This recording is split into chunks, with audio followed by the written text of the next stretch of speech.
Briarwood Manor had always been a foreboding place.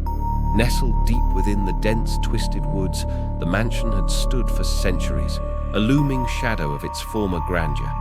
Locals whispered of curses, apparitions, and tragedies that had befallen those who dared to cross its threshold. None of these tales, however, could compare to the chilling reality that waited inside. For decades, the manor had stood abandoned, its windows shattered and its walls crumbling. But it wasn't completely uninhabited. There, deep within the decaying halls, lived an old woman named Agnes. To the outside world, she was a myth, a ghostly figure, glimpsed only in fleeting moments by those brave or foolish enough to venture near. Agnes had once been a renowned botanist, celebrated for her discoveries in the field of rare and exotic plants. But when tragedy struck and her beloved husband, Theodore, disappeared into the labyrinthine woods surrounding their home, her life unraveled. In her grief, she retreated to Briarwood Manor, vowing to find a way to bring him back. As the years passed, Agnes's once brilliant mind began to fray, and she turned to dark, forbidden practices in her desperate quest. The mansion became her prison, and her obsession consumed her every waking hour. She concocted potions from herbs and roots that were whispered to have the power to pierce the veil between the living and the dead. She summoned spirits, seeking answers, but instead she found only torment. Each night, the manor came alive with eerie sounds, a mournful wail that echoed through its cavernous halls. Agnes believed it to be Theodore's voice, calling out to her from the other side. She wandered the darkened rooms with a flickering lantern, desperately searching for a way to communicate with him. One stormy evening, as Agnes pored over ancient texts, she stumbled upon a ritual she had never before attempted. It promised to bridge the gap between the living and the dead, but it required a sacrifice, one that she was willing to make. With trembling hands, she collected the necessary ingredients and prepared herself for the most dangerous undertaking of her life. The night was cold and moonless, the wind howling through the shattered windows.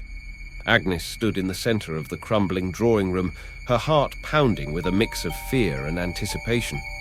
The ritual called for her to chant an incantation while a candle flickered before her, its flame dancing in time with her words.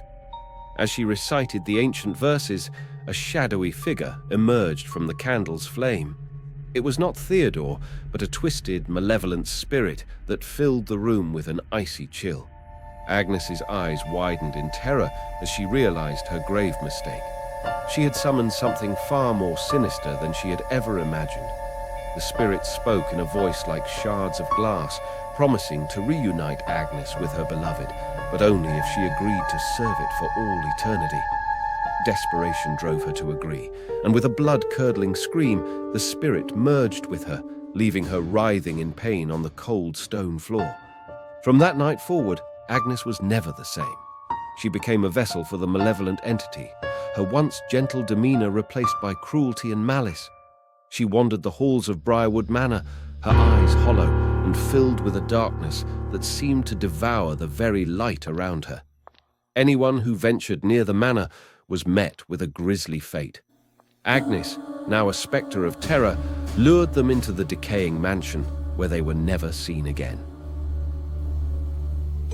The woods that surrounded Briarwood Manor had become a twisted labyrinth of thorns and brambles, a reflection of Agnes's tortured soul. Years turned into decades, and the legend of Briarwood Manor grew. The mansion was now cursed not only by its tragic past, but by the malevolent force that dwelled within. Agnes, or what remained of her, had become a cautionary tale, a chilling reminder of the darkness that could consume even the most brilliant minds. And so, Briarwood Manor remained a place of dread, its secrets locked behind rotting doors and shattered windows. The old woman who had once lived there was now a spectral presence, a tormented soul forever bound to a house that had become a tomb. The world outside knew nothing of the horrors that lurked within Briarwood Manor. It was a place best left undisturbed, a chilling testament to the consequences of obsession and the darkness that could consume even the brightest of souls.